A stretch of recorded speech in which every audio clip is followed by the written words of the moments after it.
Olá, eu sou Michel Alcoforado e esse aqui é mais um Causcast, o espaço de fritação de ideias do Grupo Consumoteca, que a cada 2 semanas traz um episódio novo para a gente discutir comportamentos e tendências que tem feito a nossa cabeça. Olha, a gente já falou sobre qualquer coisa que você está chegando agora, porque agora a gente é chique, né? A gente é o UOL, Tab, tu imaginava isso? Eu sou um admirador do conteúdo desenvolvido pelo Tab. É super uma alegria fazer parte desse guarda-chuva. A minha alma espumante tá em borbulhas com essa novidade. Olha, agora você é Tab também, Deus é justo. Começamos com 14 ouvintes, gradativamente fomos crescendo. Aliás, começamos com 0, né? Mas aí chamamos a mãe, chamamos a amiga da mãe, fizemos campanha nos 4 cantos dessa cidade, deste país, e fomos crescendo até que a glória chegou à nossa porta e fomos convidados aqui a fazer parte desse universo. Bem, vamos ter tempo para cada um se apresentar agora para essa nova audiência, contar aqui todos os meandros, mas não podia deixar de dizer que precisamos começar essa nova fase com o pé direito, falando de um tema que é um tema polêmico, né? O povo aprende em casa que política não discute, mas aqui não há assunto que não possamos discutir. Vamos falar disso também. Se você gostar desse episódio, você pode voltar e maratonar todo o nosso passado. Ele é longo. E uma das coisas que o povo mais tem pedido aqui pra gente voltar e falar é sobre essa nova lógica da política, sobretudo a partir do ponto de vista dos novinhos. Vamos entrando com o pé direito, bem vestidos. Eu troquei até de roupa hoje, hein? Na quarentena era a primeira vez que eu troquei de roupa. Foi a primeira vez que eu troquei de roupa. Estamos perfumados, bonitos e penteados, com peles cuidadas, com produtos orgânicos, veganos, daqueles que fazem a gente ser melhor para os outros e melhor com Deus e com a alma. E vamos aqui entendendo como é que podemos discutir com diferentes pontos de vista sobre esse assunto. Ufa, sorte a minha que eu não ando sozinho, né? Eu ando bem acompanhado, de mão dadas. Aí ninguém solta a mão de ninguém, ninguém larga a mão de ninguém. É novo mote, como é que fala? Mote do momento. E tô aqui junto com Marina Roale, que é líder de pesquisa da Consumoteca, sabe tudo de geração, entende tudo do que tá acontecendo por aí. Marina, um beijo, como tá? Um beijo e olá, caóticos. Sejam bem-vindos aí todos os nossos agregados aí de nova audiência, que agora a gente vai ficar muito famoso, né? Para além da Marina, que mora na mansão Itaipu, já pedi aqui, se você não conhece, não jogue no Google, que é capaz do seu computador explodir, porque é um lugar secreto. Só aqueles que habitam esse lugar podem descobrir onde é. Mas não sigo sozinho junto com Marina. Tenho aqui também a presença de Thiago Faria, que é Godá nas redes sociais. @Thiago.Godá. Vai ficar famoso, hein, Thiago? Olá, caótico. Será? Que medo, hein? Mas vamos que vamos. Só para fazer as devidas apresentações, Thiago é especialista em pesquisa também, né? Entende tudo desse negócio. Para além disso tudo, domina as técnicas e a metodologia da antropologia visual, que tenta entender como as imagens podem nos ajudar a olhar o mundo por outros olhos. E Thiago é um esteta para isso tudo, hein? É importante ficar claro aqui. É comigo mesmo, pessoal. Mande nudes, mandem o que quiserem. Todas as belezas eu aceito. Nude feio não, hein? Pelo amor de Deus. Nude feio não. Trate esse negócio. Com filtro. E também nessa trupe, Rebeca de Moraes, que é especialista em tendência, vem pesquisando há muito tempo o que vai ser o amanhã, o que vai ser o mundo, os novos movimentos para tudo quanto é lado, já rodou, já teve em Londres, já teve tudo quanto é lugar, e agora aqui vem nos ajudando a tropicalizar como é que esses movimentos internacionais ganham um gostinho latino-americano, né, Rebeca? Pois é, Michel, estamos aqui tentando desvendar esses futuros possíveis para esse Brasil, para essa América Latina, que não é trabalho de amador, você sabe, né? Tá cada vez mais difícil. Tá difícil, mas é sorte a nossa que estamos aqui no Causcast predispostos, né, com disposição para tentar entender o que tá rolando por aí. Vambora, Causcast tá no ar. Olha, o Brasil já teve altos e baixos na política, né? Já tivemos momentos onde íamos às urnas achando que o mundo mudava com seu voto, outros momentos onde íamos porque éramos obrigados ou somos obrigados aí, dado que o voto é obrigatório no Brasil, mas esse, de uma forma ou de outra, não importa a época, é um tema ultra mega delicado. Na minha casa, minha avó sempre dizia, olha, política, futebol e religião não se discute. E esse tema não fazia parte das conversas da mesa do jantar, não fazia parte do nosso dia a dia, nas conversas de família, a gente deixava isso para um momento específico, ou numa conversa com quem entendia, ou quem achava que entendia, ou mesmo no período da eleição. Mas acontece que a política, mais do que nunca, engloba e atinge todo mundo. E a gente vem se dando conta disso com muita força. E essa é uma pauta que precisa ser fortemente discutida. O voto e as ideologias que cada um tem, que antes ficavam na esfera do segredo, aquela gente insuportável, né, que diz, meu voto é secreto, meu voto é secreto. Hoje a gente cada vez mais vê todo mundo saindo para a rua, querendo marcar posição, e inclusive o fato de você não marcar posição diante de determinados assuntos é quase assumir o papel de que está passando pano, né? Eu brinco sempre que os problemas no Brasil andam tão graves que não há como você ficar quieto diante dos absurdos, porque se você fica quieto diante dos absurdos, isso já é um posicionamento também. Mas essa relação com a política, ela tem um corte geracional muito importante. Gerações diferentes se relacionam com os temas cotidianos de formas diferentes também.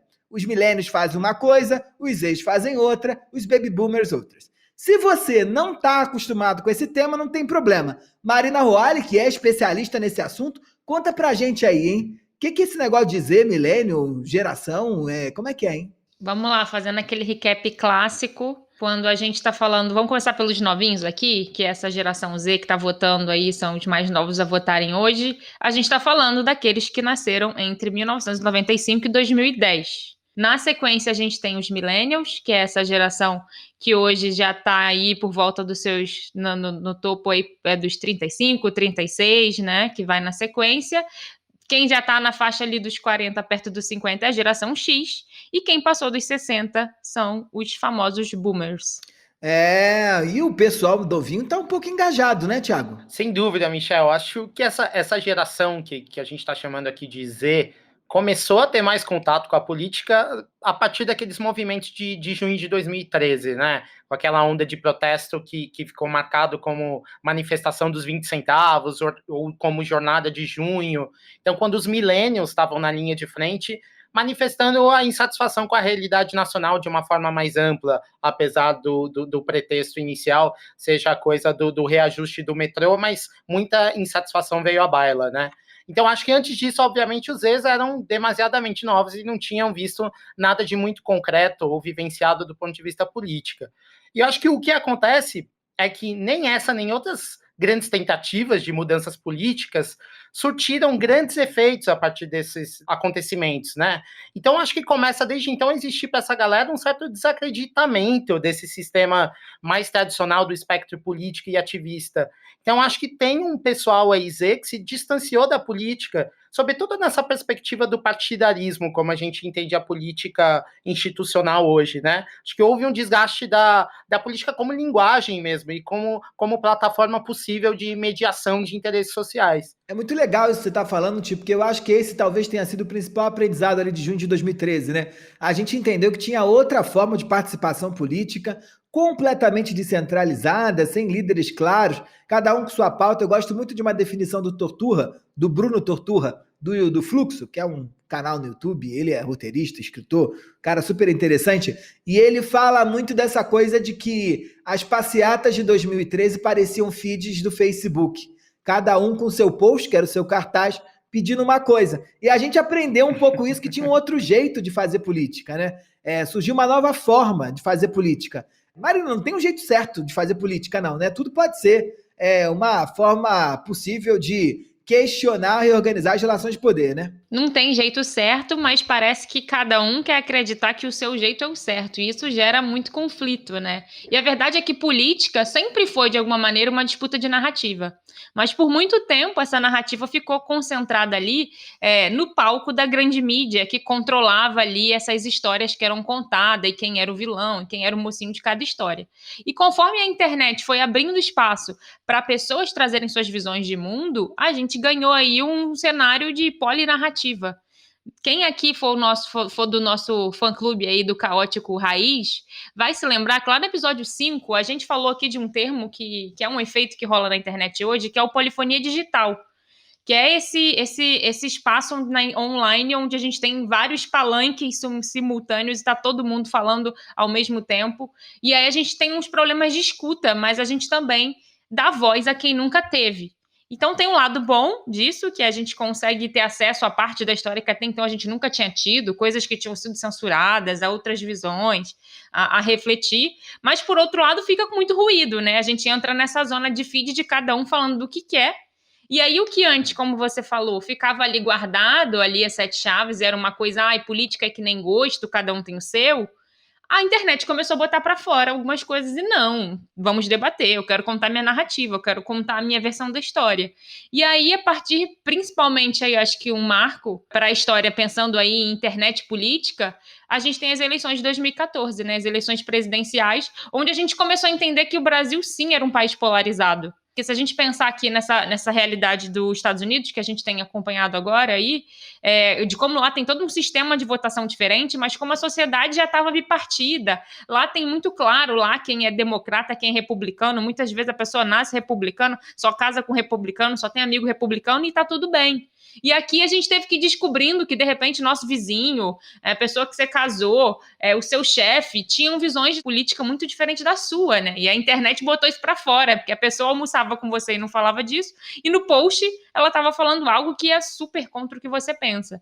Então, essa disputa Dilma e Aécio, ela entrou no jogo da internet e foi um momento onde a gente se dividiu entre coxinhas e mortadelas. Pois é, Marina, e eu acho que isso, se a gente pensa, né, em retrospecto, acho que isso tem um começo ali na história de como a gente aprende sobre política, né? Porque eu acho curioso como a temática da política, em geral, chega nos jovens a partir de do posicionamento dos pais, dos avós, e outro diferente na escola ou na faculdade. E você, quando é jovem, acaba criando uma ideia de política que, em geral, é muito baseada na ideia de pessoas próximas, né? Então, a relação que os jovens têm com a política, em geral, vem pré-estabelecida por influências que também já estão carregadas muitas vezes de preconceitos. Então, acho que tem um desafio ali de quando os jovens entram na política, que é o de elaborar uma forma de pensar própria, pensando no que está acontecendo agora, elaborar uma forma de pensar própria diante de um cenário que é de muita polarização. Você basicamente tem que escolher lá se é preto, se é branco, se é Fla, se é Flu, né? E não é uma tarefa fácil. E se tem uma coisa que Zé não gosta é de tomar lado desse jeito, né, Rê? Acho que é uma geração muito crítica, mas que tem uma dificuldade de assumir esse balaio ideológico, né? Muito grande. Eu acho que não por acaso esses jovens têm a ideia de que política é coisa de gente mais velha. Acho que é essa geração que cresceu, sobretudo, ouvindo uma discussão e uma briga familiar muito infrutífera, né? Que nunca chegou a lugar nenhum, e não um debate educativo e construtivo. Você tem que ter um lado, né? Não dá para estar no meio. Eu acho que deu uma invadida na vida cotidiana, né? Deixou de ser o tema da política, ou vamos falar de política, e começamos com a implosão dessa coisa de política não é só partido, política está na questão do feminismo, do racismo, da luta das minorias, na construção de novas narrativas, na construção de uma narrativa para além do padrão que a gente aprendeu na escola, que é o padrão europeu, blá, blá, blá. A gente conseguiu entender que política está em todo lugar. E isso fez com que o tema deixasse aos poucos de ser um grande tabu, eu acho. Eu acho que ele era mais tabu antigamente, né? As pessoas antigamente elas falavam de política dizendo quase, olha, eu não sei falar desse assunto, mas vou falar. E agora acho que está ao contrário, todo mundo achando que sabe falar sobre tudo, né? Eu lembro que quando eu fui fazer essa pesquisa para o mestrado, eu fiz uns grupos focais com jovens. Aí eu estou fazendo um recorte de jovem universitário de faculdade federal, né? Também tem que pautar isso aqui. Mas vinha muito isso da política só entrar na vida desse jovem nesse momento que ele entra na faculdade. Porque até então, ele não tinha muito esse debate em casa, tinha até ali, você sabia em quem os pais iam votar, mas não tinha um debate, um porquê, era isso e pronto. E aí, quando eles vão entrando na faculdade, eles vão entrando em contato com movimentos estudantis e causas, eles vão se entendendo ali, vão entrando ali num despertar de política, e aí, com todos esses episódios de Lava Jato e tudo mais, eles começaram a falar disso em casa, e muitas vezes, às vezes, confrontando o que os próprios pais pensavam em outras ideologias. E é quando esse jovem, muitas vezes, tem sua primeira discussão política de família num grupo de WhatsApp. que é quando começou aquela treta toda de sair descobrindo o que o outro pensa e vocês terem que debater um assunto que ficava meio nesse tabu aí, como a Rê falou. E com Moisés eles têm ali uma noção de percepção de tempo completamente distinta, né? Porque a tecnologia permitiu com que eles colocassem a mão na tela do celular e resolvessem boa parte das suas vidas, a percepção deles com a política muda também. Eles cresceram acreditando, né, que a tal da política tradicional, aquela que você vai lá, vota, o fulano teoricamente te representa, e ele está lá a 2.000 quilômetros de distância, porque está em Brasília, e você manda uma cartinha para o Congresso, para o presidente, para poder falar alguma coisa, sabem que isso não dá certo. E aí eles foram criando uma nova mentalidade de que podem fazer algo diferente e que as velhas figuras da política, os grandes caciques, precisam de renovação e precisam virar outra coisa. Então eles se engajam mais com o novo do que com esse velho comezinho tradicional do dia a dia. E se tem diferença, tem coisa nova. E se tem coisa nova, precisa de nome do boi. Qual é o nome do boi? Qual é o nome do boi? O boi. Nome aos bois. Michel, o nome do boi de hoje é o apartidário com causa. Como é que é? Como é que é? O apartidário com causa? Porque o Z, quando a gente tenta entender o que é esse jovem Z em relação à política, ele é uma pessoa que se diz apartidária, porém com causa. O que dá um bug na gente, mas justamente porque não somos Zs. Como o Z em tudo, todos os programas que a gente sempre falou aqui de geração Z, a gente sempre falou, acho que o Thiago também já mencionou aqui, dessa necessidade de fluidez, de poder se mover, de poder mudar de opinião, né? Essa coisa do mutável, ele é muito forte na geração Z, e isso também se reflete na forma como eles entendem e se posicionam na política. Se você conversar com um Z e perguntar se ele não tem opinião em política, ou você cair para aquele lado do isentão, isso para ele pega muito mal. Porque a gente não está falando aqui de uma geração que é alienada, porque eles estão ligados aí em vários movimentos sociais, em militâncias e tudo mais. Porém, eles não se identificam com os partidos, né? Eles têm essa ideia de quando você fala de política, a palavra política cai num território onde eles têm pouquíssima confiança, onde é algo muito, é coisa de gente velha, então eles têm um certo desconforto de demonstrar uma afinidade com política. Por outro lado, eles são cheios de causas e são cheios de posicionamentos e vivem falando que tem uma opinião para dar sobre tudo. Então a gente cai nesse lugar aí um pouco diferente aí dessa forma de encarar a política. Um dado que a gente tem, que a gente pesquisou aí esse ano, para atualizar os dados que a gente tinha de geração Z, olhando aí para todas as classes no Brasil, é de que só 32% da geração Z, tô falando aqui de jovens de 16 a 25 anos, tá? Só 32% da geração Z assume algum lado, alguma ideologia política quando a gente fala de esquerda, direita ou centro. Enquanto 44% deles falam que eles, embora tenham alguma posição, alguma opinião política, eles não se identificam com nenhum dos lados.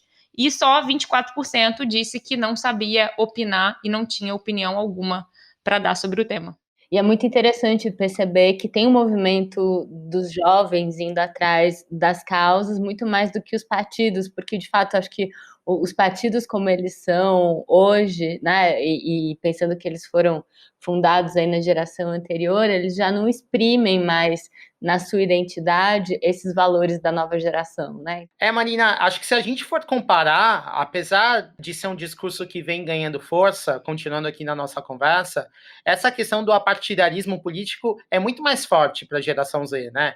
Falar de política é falar de lados, de ideais. E o Z gosta de ter opiniões, mas não gosta de assumir um lado categoricamente. Acho que é como se o balaio do posicionamento ideológico fosse grande demais para defender. Isso me lembra muito o nosso clássico exemplo Z, a Sasha, que é vegetariana, mas come carne quando dá vontade. Eu acho que o jovem Z pode até ter uma inclinação de esquerda, mas ele neoliberaliza quando dá vontade.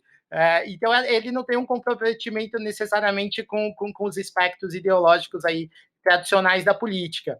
Mas a gente também não pode deixar de notar um comportamento de classe dentro desse cenário, né? Eu acho que não dá para colocar aí jovens dentro de uma mesma perspectiva. Então, Marina, adicionando um pouco os dados que você falou sobre política, você falava que 48% dos jovens acreditavam que acompanhar de perto o que acontece na política é extremamente importante para lutar pelo mundo que acredita. Tem uma distinção importante de classe aí. Na classe A, esse número aumenta para 59%, e já na classe D e E, ele cai para 38%.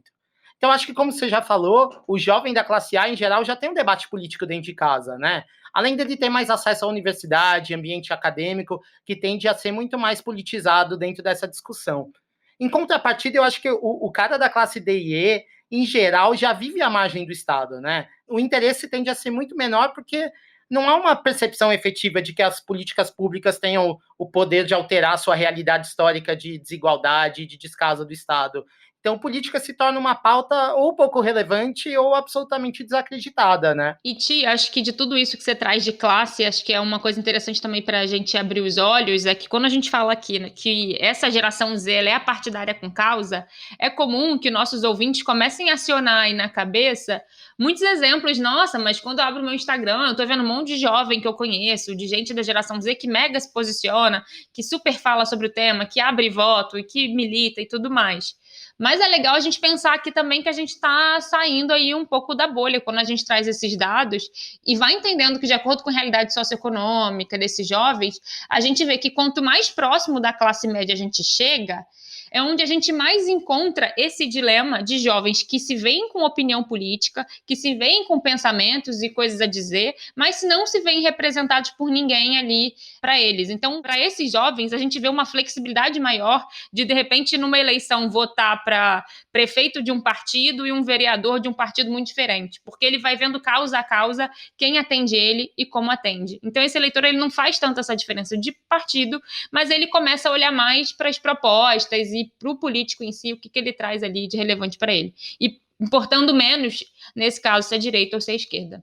E para adicionar mais uma camada aqui a esse nosso debate, a gente não poderia deixar de conversar com alguém que de fato é da geração Z, né? Então vamos compartilhar aqui com vocês um pouquinho do nosso papo com o Marcelo Rocha, que tem 23 anos, é fotógrafo, educador e ativista, né? Porque o pessoal da geração Z tem essa bio parruda. Recentemente, ele apareceu em uma live da Vogue falando sobre política, ele é colunista do Mídia Ninja e vai ter um TEDx para falar de militância negra em breve. Vamos ver aqui esse áudio dele. Nas periferias dos grandes centros, principalmente, isso já é uma cultura e um cenário de muito tempo, né? Das pessoas não votarem diretamente no partido, mas votarem segundo essas causas que estão ao redor desses candidatos. Então, buscar uma causa para acreditar, buscar algo para acreditar tem sido muito comum e tem sido algo que motiva, né? Então, a gente viu agora, acho que tem uma grande referência no meio disso, que é os últimos protestos pelas vidas negras que acumularam várias candidaturas, né? Que acumularam candidaturas muito importantes, inclusive para o cenário eleitoral que a gente tem visto. Então as pessoas têm buscado estar com aquelas causas que elas acreditam, tanto dentro da esquerda quanto dentro da direita. Então é uma juventude que se importa muito com essa construção política que está ao seu redor. Então eu acho que vai ser uma coisa muito importante nessas eleições, esse agrupamento de causas, né? Então o MBL se torna um grande exemplo dessa tendência, que ele consegue criar essa narrativa na época do impeachment da ex-presidente Dilma Rousseff, e ele cria essa narrativa de movimento político de causa e consegue eleger suas três principais lideranças. E também hoje a gente vê essa crescente também com os outros movimentos da esquerda e com movimentos políticos. Então, muitos candidatos atrelados a uma causa diretamente, não a uma clientela política. E eu acho que isso vai fazer total diferença dentro dessa disputa eleitoral desse ano. Essa confusão aí de povo tem que escolher um lado, tem que saber de que lado tá, tem dado briga pra caramba aí, pra tudo quanto é família, tem gente brigando com o tio, com a mãe, com a sobrinha, com a sua... Uma confusão danada. É um pouco daquela coisa que a gente vem falando bastante, que a política quase virou uma opinião pessoal, né? Fulano tem direito de ter uma opinião pessoal sobre política. E tudo que ele fala, ele acha que é opinião pessoal, e por isso ele pode falar. Rebeca, esse negócio é papo de milênio? Como é que é, hein?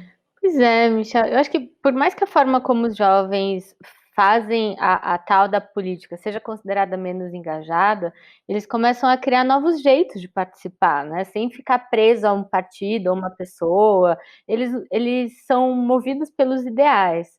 Então, se um político mudar sua posição e seu discurso, é bem capaz de uma nova onda de apoiadores surgir. E essas pessoas seriam os Zs, que são mais flexíveis que outras gerações. É uma coisa muito contemporânea, né? Porque acho que, no fundo, a gente não deveria entender política como um assunto tão pessoal, né? Porque, como eu entendo política é justamente sobre a gente entender qual é o tipo de laço ou o tipo de acordo que a gente vai querer fazer para poder conviver em sociedade, né? Acho que a polarização que veio aí tornou isso muito pessoal, porque virou eu sou, né? Eu tô fechado com fulano e não posso mudar de ideia. Então, claro que muita gente que não quer se dizer fechado com um partido ou com outro por medo de mudar de ideia, muitas vezes, né? A gente fala muito do processo de polarização frente à nossa realidade, né, Rê? Mas acho que isso vem acontecendo em outros lugares do mundo. Até nos Estados Unidos, onde a cultura política é bipartidária há séculos, os jovens estão desconfortáveis de escolher um lado, né? A gente vê numa pesquisa rodada por uma empresa norte-americana sobre a geração Z, onde dizia-se que 39% dos Z se identificam como democratas e apenas 20% deles como republicanos. Mas sabe que eu queria trazer uma problematização aqui? Acho que é um pouco na linha do que você trazia, Rê. Eu acho um dado particularmente perigoso, sobretudo porque me soa muito bem aos ouvidos e conota um discurso muito equilibrado, né? Do tipo, não, nem lá, nem cá, tô no meio. Mas política não é sobre independência, no fim das contas, né? É o justo oposto. Política é sobre codependência, política é sobre articulação coletiva e mediação de interesse. Então, acho que esse processo de desacreditação geral desmonta um pouco o poder coletivo e acaba servindo ao que se quer combater, no fim das contas, que é a chamada velha política, né? Me parece aqui que a crise efetiva que a gente tem é de representação e faz parecer que ela é uma crise de linguagem. E me parece que a política é a única plataforma possível dentro do jogo democrático. Então, generalizar a política como putrefada serve mais para mal político permanecer onde está e não para abrir novos horizontes e esperanças a partir de novas representações e articulações dentro desse universo. Tem dono, né? Se interessa a alguém, a gente não pode esquecer isso nunca, né? Claro, claro. Eu acho que é fazer essa leitura, né, de que a política se restringe a partido, atende o interesse de poucos, de fato, né?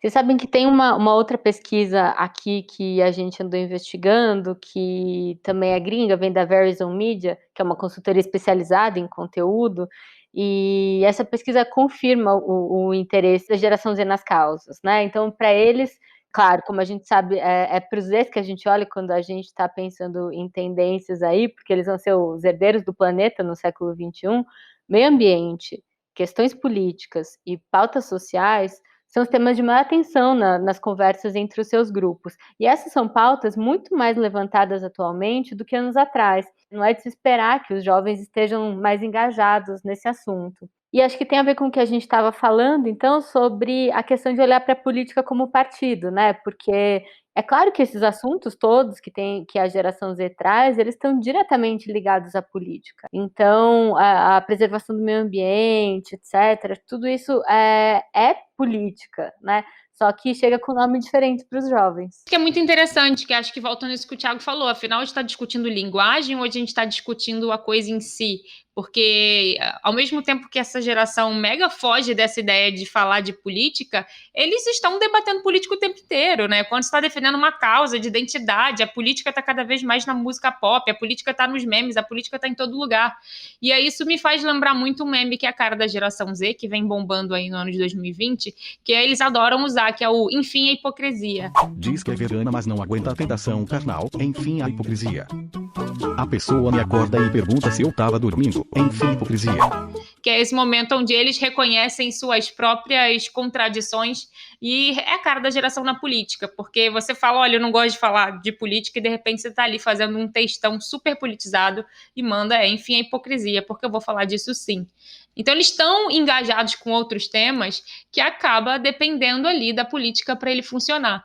E aí tem um termo que a gente não pode deixar de trazer aqui para entender essa relação de geração Z com política, que acho que ele reflete muito também um mood da atualidade que a gente tem, que é a ideia de espiral do cinismo, que é uma ideia do Joseph Capella e da Catherine Hall, que são dois pesquisadores aí do mundo da comunicação, que falam que essa nossa relação com política, como ela vem há anos sendo mediada aí pela mídia, por essas narrativas que contam pra gente, a gente acaba sendo alimentado e sendo convidado a entrar num círculo vicioso de crises políticas e ideais políticos corruptos, reforçando a ideia de que não vale a pena. Não adianta a gente ficar aqui debatendo, discutindo, militando, sabe? Essa ideia de, tá tudo ruim, vamos seguindo. E por mais que isso seja engraçado e tenha humor, isso reforça a nossa ideia de que não vale a pena lutar. Então, é um território perigoso aí quando a gente pensa em geração Z política. Marina, eu confesso que adoro ver a geração Z na internet, como eles se soltam, enfim, como eles usam de uma linguagem própria mesmo, né? Quando a gente, às vezes, quando vai analisar ou quando a gente vai olhar para os mais jovens, é muito comum que se incida sobre o erro de achar que, como eles não são filiados a partidos políticos ou não estão falando da política institucional com a mesma linguagem dos mais velhos, de que eles são totalmente alienados. Isso é uma bobagem, né? Isso é um olhar antigo para o assunto. O engajamento político pode acontecer muito bem através das redes, como a gente estava falando mais cedo, né? Das plataformas, das redes sociais. As nossas pesquisas mostram que 63% dos jovens preferem se informar pelo Instagram e que isso para eles seria a forma mais fácil de ficar em dia com as notícias. E é de se respeitar isso, né? Cresceram entendendo como algo que não era pro bico deles, né? Que não fazia sentido na vida deles. Fiquei pensando aqui em como é que os ex vão se comportar, o que a gente pode esperar deles nessas eleições, hein? Michel, eu vejo, pelo menos aqui de dentro da minha bolha, eu enxergo dois movimentos muito claros, né? Que é uma esquerda intelectualmente mais elitizada, que ruma para esse voto de representação que a gente tem falado, né? Étnica e identitária, e uma turma que não se vê muito representada pela política institucional, que vai buscar alternativas fora da política, entre muitas aspas aí, né? E eu acho bastante importante a gente ressaltar aqui alguns movimentos que também acabam abarcando jovens, embora a gente não passe por eles no discurso tradicional, que é o primeiro de correntes religiosas, né, sobretudo evangélica. Tem candidatos que, a rigor, refletem valores de algumas comunidades cristãs, e os jovens não estão de fora dessa realidade social predominante em muitos rincões do país, né?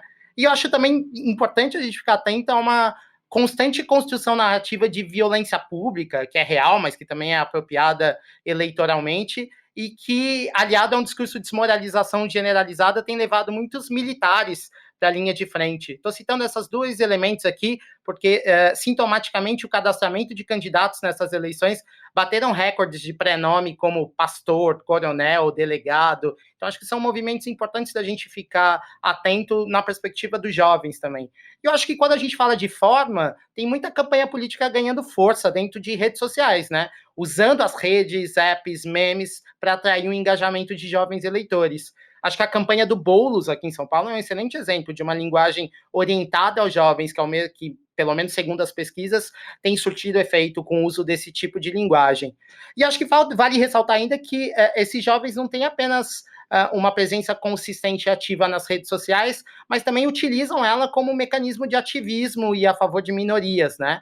No final de maio desse ano, por exemplo, durante as manifestações do Black Lives Matter nos Estados Unidos, os fãs inundaram um aplicativo de scanner da polícia de Dallas com imagens dos seus ídolos, depois que o departamento de polícia pediu que os cidadãos enviassem vídeos de protestos para reconhecer e prender manifestante. Então, para se ter noção do impacto, o app simplesmente não aguentou a quantidade de envios e saiu do ar temporariamente. Então, eles estão desenvolvendo uma forma aí digital, inusitada e ativista de fazer política. É muito curioso, né, Ti? Porque ao mesmo tempo, como você não se diz política, a política está em todo lugar, né? O que você falou. E eu acho que os políticos já estão entendendo essa nova política e talvez respondendo lá aquela nossa pergunta do início, né? Esse novo jeito de fazer política, ele dialogue muito com um novo formato, né? Com essa linguagem digital permeando essa vida e a gente abandonar aquela ideia de que o que está no digital não tem o mesmo valor e todo aquele discurso purista aí por muitos anos rolou. E voltando aqui nos memes, né, em como isso cada vez mais dialoga com política, esse é um formato que movimenta discussões sobre o tema, mas que muitas vezes de uma maneira mascarada, né? E o meme ele é quase que uma forma segura para esse jovem falar de política, se posicionar, falar o que ele quer ou provocar alguém sem que ele tenha que levantar uma bandeira, né? Então o meme ajuda às vezes você a ser apartidário, mas ter causa, porque você provoca, você coloca, você bota ali na tua timeline, aquilo é efêmero, depois de um tempo não lembram, não vão printar, não vão usar contra você, mas você conseguiu naquele momento comunicar para o mundo o que você pensava sobre aquele assunto e não ficar naquela ideia terrível que é para a geração Z, que é de ser visto como o isentão do rolê. Seguindo aqui esse papo de meme também, para eu não ser a única porta-voz desse assunto, vou trazer mais um pedacinho do nosso papo com o Marcelo, porque ele também trouxe a visão dele sobre esse formato de linguagem no meio da política. Vamos ouvir. A memética, ela tem uma cultura de todo dia é uma novidade. Então, se esse candidato não tiver antenado com a novidade, se ele não estiver buscando e estiver inserido na rede, facilmente ele é excluído disso. E fora isso, o candidato ele tem que fazer parte da rede. Ele pode ser o próprio meme, né? Então acho que também isso virou uma tendência. O próprio candidato ser o próprio meme, ser o próprio viral e conseguir alcançar um eleitorado através disso. Legal esse ponto dele de que os jovens fazem aí essa busca pelas causas dentro dos partidos, né? Não sei vocês, mas eu só faço ficar mais ansiosa pelas eleições, porque se tem uma coisa que o Brasil faz bem, é meme, né? O candidato virar meme, isso aí torna a eleição muito mais divertida, não é por nada não. E tem meme que pode te botar para baixo, né? Mas tem meme que transforma também esse candidato aí num grande personagem e te ajuda a angariar voto, né? O meme ele dá uma personificação aí extra para essa pessoa. Eu acho que tem um outro ponto também, que me lembro de uma entrevista que fiz com um jovem no México, que ele dizia que se informava através do Twitter e através dos memes, né? E aí ele tinha uma relação com temas, que eram temas sérios do nosso cotidiano, que merecem debate, que era só através do deboche. Não estou querendo fazer aqui o tiozão, dizendo que a gente não pode debochar de coisa séria, pelo contrário, o humor eu acho que é uma arma importante pra caramba pra gente discutir temas que são sensíveis, mas não é só isso também, né? Uma hora você tem que botar, de certa forma, a roupa certa, sentar na mesa certa para poder conversar de maneira mais correta, né? O mais apropriado, não é só brincadeira. E um outro ponto também, Mariana, você que é uma grande especialista aí sobre esse assunto, tem a ver com essa coisa que é a superficialidade desse tipo de comunicação, né? Não dá para a gente resolver assuntos complexos com uma linguagem que é uma linguagem simples do dia a dia, da brincadeira, da zoeira, do engajamento, mas não é do debate. O meme eu acho que ele te puxa, mas ele não gera debate. E política, como o Thiago bem colocou, é o espaço da construção de vínculos da gente com os outros, através de uma mediação de interesse. Isso precisa de conversa, né? Não é só eu te mando o meme daqui, você manda o meme de lá. Eu concordo com você, Michel, e acho também interessante entender como que as pessoas estão pensando as redes sociais para ter nelas o tipo de conversa que é possível, né? Acho que vale a gente destacar aqui o TikTok, porque é uma rede social que virou uma super ferramenta política em 2020, né? Tem muito político usando os artifícios digitais aí, muitas vezes como se fossem velhos panfletos, fazendo dancinhas que estão na moda, para que esse conteúdo chegue nos jovens. Mas, por outro lado, a gente também tem o exemplo do TSE, que está entrando na rede com um perfil educativo, aderindo àquela linguagem que o jovem está mais acostumado para passar informações relevantes, né? Então, acho que, querendo ou não, é algo que vai viralizar ou pelo menos chamar a atenção. Claro que o TikTok é uma rede que possibilitou uma linguagem de internet que é muito fácil e rápida, em que se transmite uma mensagem muito rápido, mas agora acho que o desafio é entender quais são os seus limites, né? Porque é o que você está falando, nem tudo pode ser resolvido com meme, nem tudo pode ser resolvido com uma dancinha de TikTok, né? E dado que falamos tudo aquilo que precisava ser dito, vamos pro Dica de Ouro.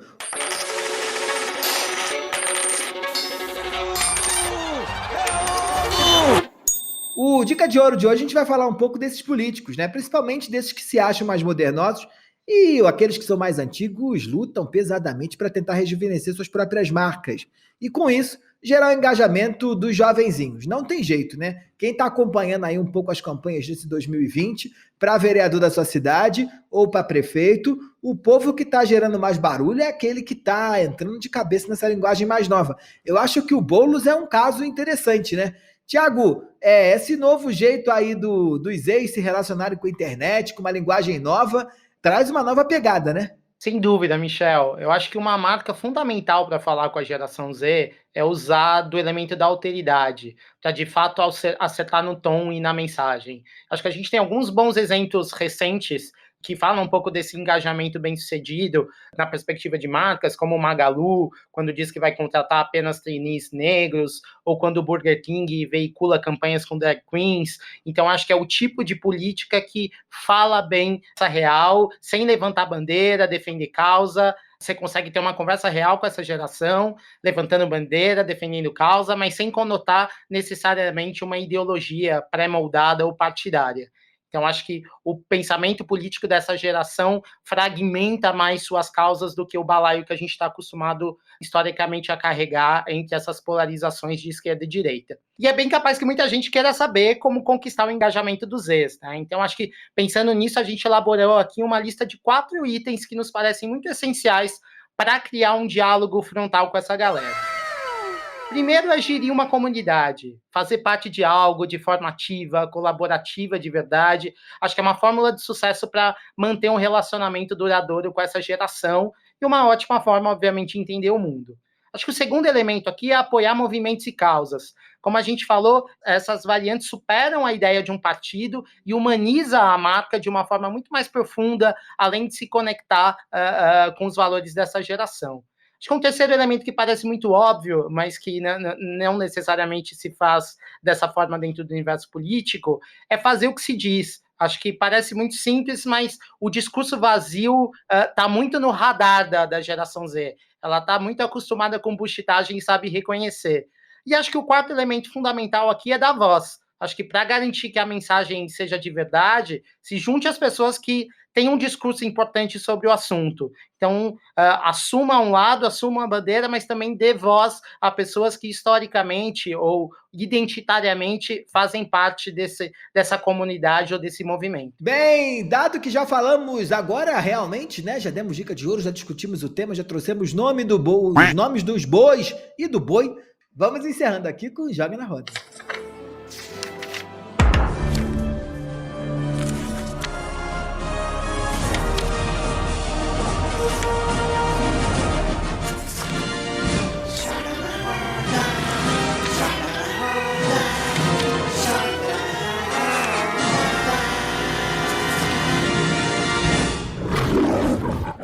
Rebeca de Moraes, que trazes, hein? Pois é, eu já fiquei aqui pensando o que eu tenho para agregar nesse conteúdo de tão alto valor.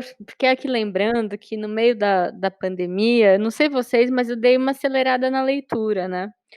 E uma leitura que me faz pensar o tempo todo quando eu estou olhando para a política, tanto agora a eleição americana, mas principalmente o que está acontecendo no Brasil, foi um dos últimos livros da Lilia Schwartz, que é sobre o autoritarismo brasileiro. Acho que muita gente já falou, é um super best-seller da Companhia das Letras, mas eu acho que vale muito a pena, porque a Lilia, ela se usa de uma linguagem muito acessível e muito fácil para examinar esse autoritarismo brasileiro, né, que enfim, é tão arraigado na nossa sociedade e que eu acho que ajuda a explicar muito como a gente chegou onde a gente está, que é uma missão muito difícil, né, mas acho que o livro dá bons caminhos e eu recomendo, porque eu acho que é uma leitura legal, gostosa e muito, muito instigante. Tiago Godard? Michel, eu vou de livro hoje também. Eu vou indicar um livro que eu nem acabei de ler ainda, mas eu já estou fascinado. O livro é O Povo de Deus, do antropólogo Juliano Speyer.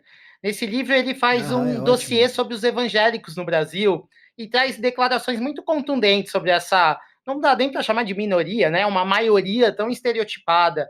Ele afirma, entre outras coisas, que as igrejas evangélicas constituem um estado de bem-estar social para comunidades carentes, que a esquerda elitizada tem uma visão arrogante e desvirtuada sobre essas comunidades, e que evangélicos, de uma forma geral, são menos conservadores do que se pinta na imprensa de uma forma geral, excetuando, óbvio, os oportunistas de ocasião.